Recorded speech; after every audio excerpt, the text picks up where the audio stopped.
Hello friends, this is DK Jha, chemistry faculty. Today we are going to discuss about mole concept chapter. In mole concept we are going to discuss about concept of equivalent with complete perspective for NEET examination 2025. Welcome back. बच्चों आज हम बात करते हैं equivalent की। आखिर equivalent क्या होता है, कैसे इसको हम समझेंगे। तो सबसे पहले इसका जो बुकिश डिफिनीशन है, जो किताबी डिफिनीशन है, वो क्या कह रहा है जरा उसको समझो। कि कोई भी एलिमेंट ई है, किसी भी एलिमेंट ई का एक्स पार्ट, कितना पार्ट, एक्स पार्ट, यदि हाइड्रोजन के वन पार्ट से रिएक्ट हो जाए, कंबाइन हो जाए, बैलेंस हो जाए, तो इन दैट कंडीशन जो ये एक्स पार्ट होता है that is called equivalent mass of this. किसी भी एलिमेंट ई का एक्स पार्ट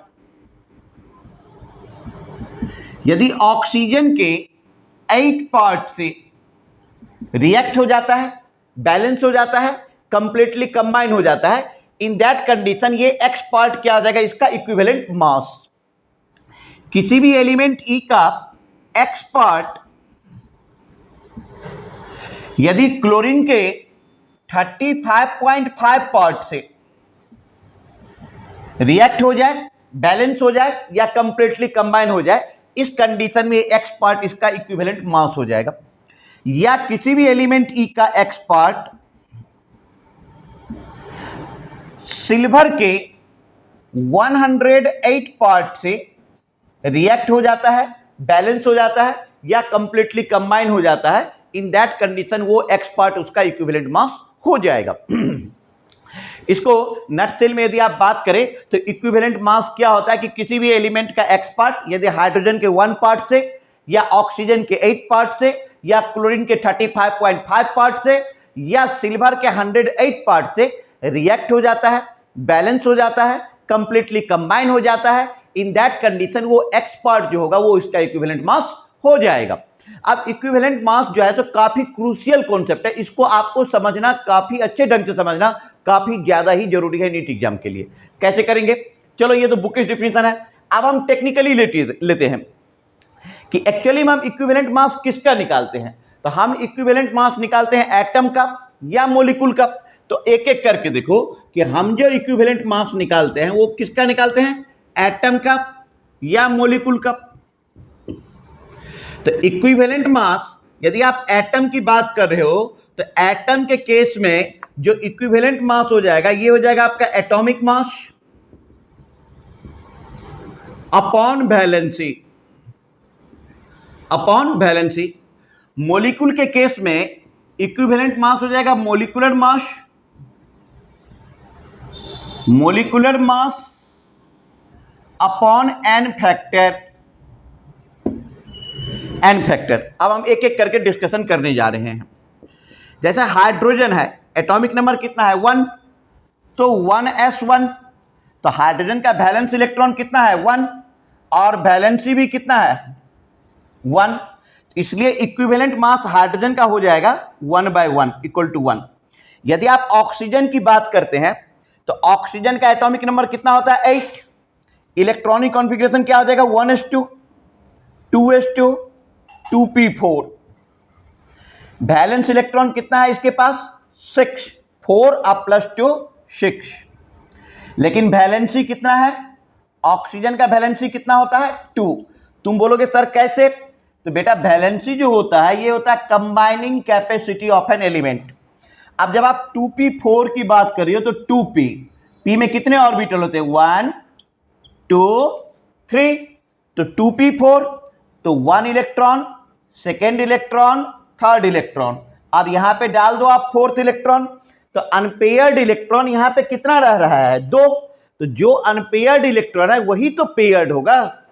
तो वैलेंसी होता क्या है कंबाइनिंग कैपेसिटी, तो 2 अनपेयर्ड इलेक्ट्रॉन यही दोनों कंबाइन करने जाएगा, तो इसकी वैलेंसी हो गई 2। तो equivalent mass of oxygen equal to atomic mass अब बाय 2, 16/2 कितना हो गया 8। कितना हो गया बेटा 8, नोट कर लो।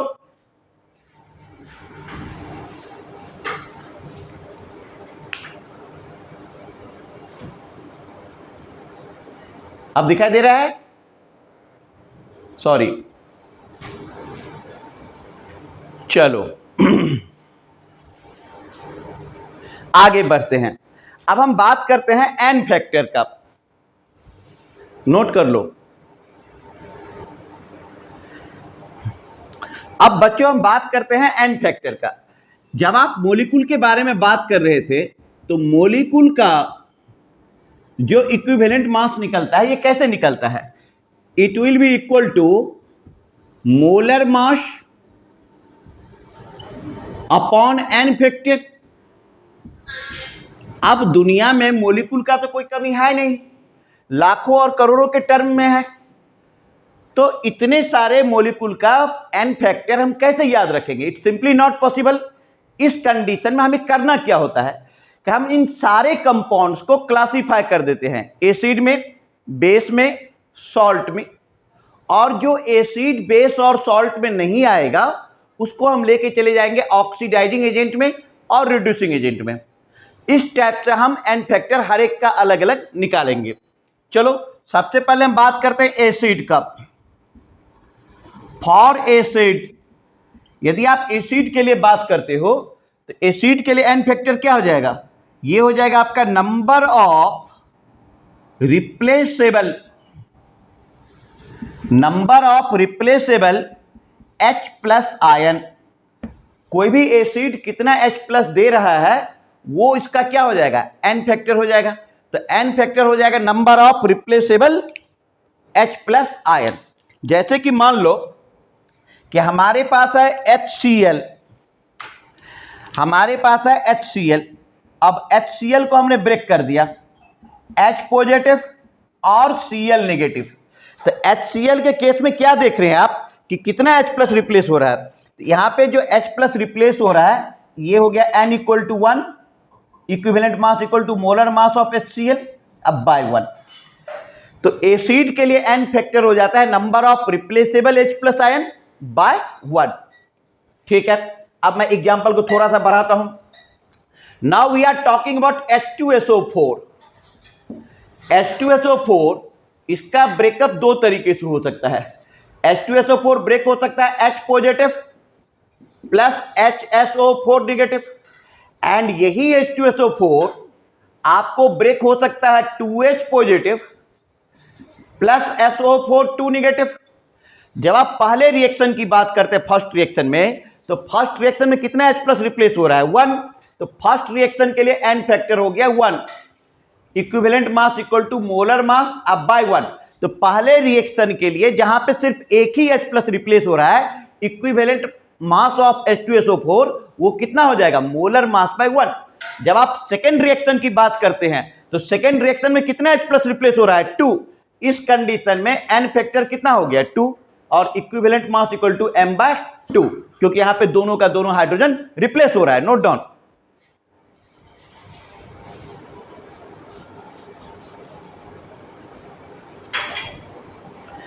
चलो अब हम नेक्स्ट एग्जांपल ले रहे हैं। मान लो हमारे पास है H3PO4। H3PO4 ब्रेक कर जाएगा H पॉजिटिव अब plus H2PO4 negative. H3PO4 break कर रहा है 2H positive plus HPO4 2 negative. H3PO4 break कर रहा है 3H positive plus PO4 3 negative. तो पहले रिएक्शन में कितना H प्लस रिप्लेस हो रहा है? 1। तो N factor 1, equivalent mass equal to molar mass by 1। अब आप सेकेंड रिएक्शन की बात करो, यहां पे कितना H प्लस रिप्लेस कर रहा है? यहां पे H प्लस रिप्लेस कर रहा है 2, equivalent mass equal to m by 2। Third reaction में देखो कितना H प्लस रिप्लेस कर रहा है? 3। तो equivalent N factor 3, equivalent mass equal to m by 3। तो जब आप H3PO4 की बात करते हैं तो H3PO4 इस तरीके से ब्रेक हो रहा है H positive plus H2PO4 negative. तो एक ही H प्लस जा रहा है तो N factor 1, equivalent mass m by 1।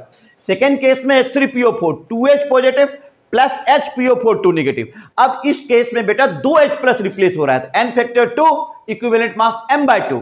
Third case की आप बात करो, H3PO4 3H positive and PO4 3 negative. इस कंडीशन में 3H प्लस रिप्लेस हो रहा है, तो n factor 3 equivalent mass m/3। Note down.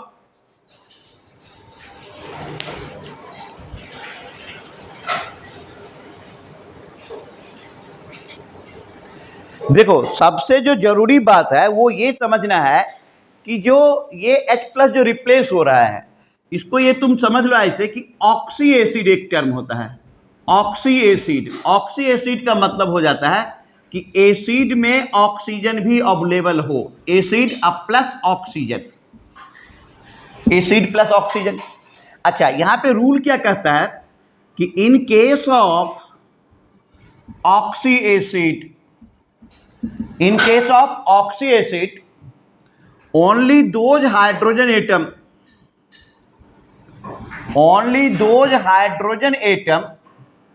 is replaceable, only those hydrogen atom is replaceable which is directly attached with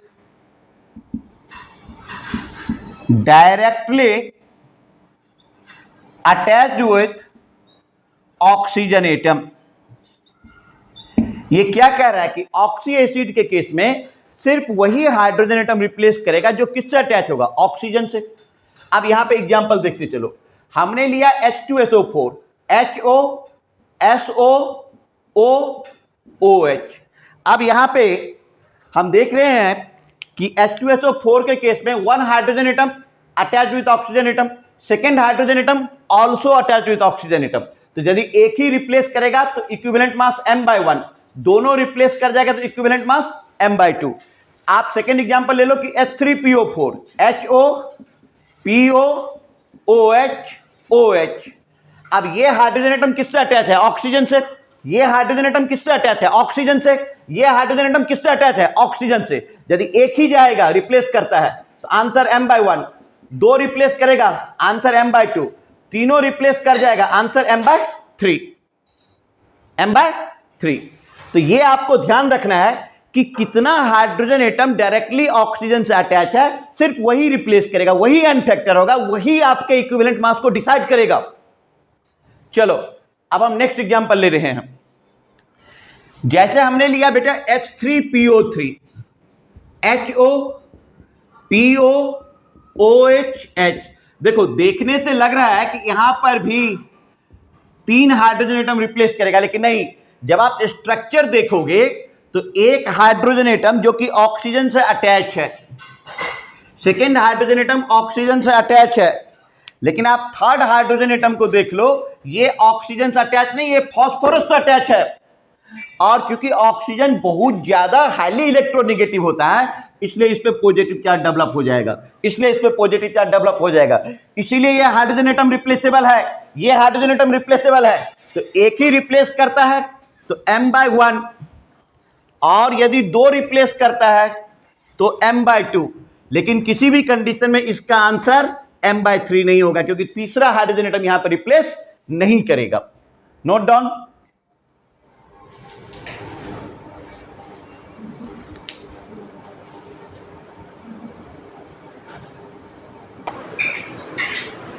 अब हम बात कर रहे हैं कि बेस के लिए n फैक्टर क्या हो जाएगा।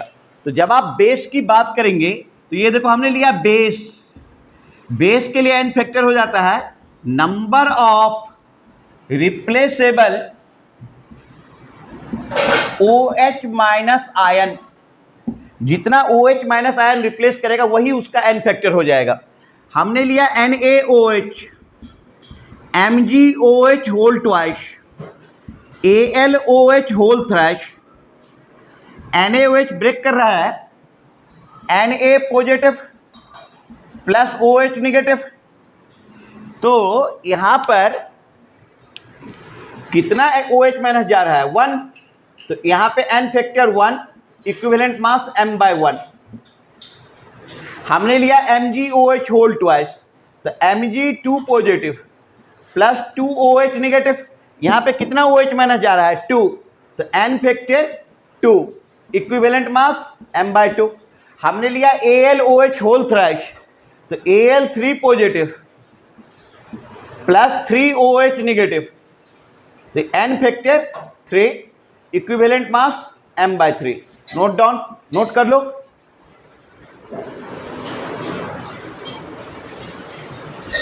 नटसेल में यदि बात करो तो फिर से समझ लो, बेस के लिए n फैक्टर क्या होता है, number of replaceable OH minus ion, जितना OH माइनस देगा। यदि आप NaOH की बात करोगे तो Na प्लस OH माइनस, एक OH माइनस रिप्लेसेबल है, n factor 1, equivalent mass m/1। MgOH whole twice, Mg2 plus 2OH minus, 2 OH minus replaceable है, n factor 2, equivalent mass m/2। AlOH whole thrice, Al3 positive plus 3OH negative, 3OH minus replaceable है, n factor 3, equivalent मास m/3। Okay, अब हम लेते हैं salt के case में। Salt के case में क्या करेंगे, यहां पर n फैक्टर हो जाएगा charge either present on cation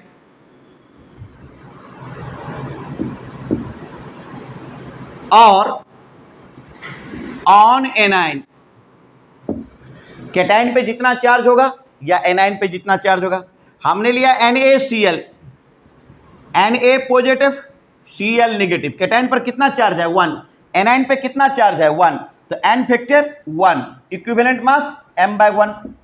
हमने लिया MgCl2, तो Mg2 positive plus 2Cl negative, तो केटाइन पे बेटा कितना चार्ज है 2, और टोटल चार्ज है एनाइन ये भी 2, तो n factor 2, equivalent mass m/2। हमने लिया AlCl3, ये ब्रेक कर रहा है, Al3 positive plus 3Cl negative, n factor 3, equivalent मास m/3। तो सॉल्ट के केस में क्या हो जाता है कि टोटल चार्ज ऑन केटाइन या total charge on anion, total charge on cation या total charge on anion. Salt के केस में n फैक्टर हो जाएगा टोटल चार्ज ऑन केटाइन और total charge on anion. NaCl के केस में Na plus Cl minus 1 unit positive charge cation पे, 1 unit negative charge A9 पे, तो n factor 1, equivalent mass m/1। MgCl2 के केस में Mg2 positive 2Cl negative, 2 unit positive charge cation पे, 2 unit negative charge A9 पे, n factor 2, equivalent mass m/2। AlCl3, Al3 positive 3Cl negative, 3 unit positive charge cation या 3 unit positive charge on A9, n factor 3, equivalent mass m/3। Note down, इसको note कर लो, इससे आगे हम next lecture में देखेंगे। Thank you.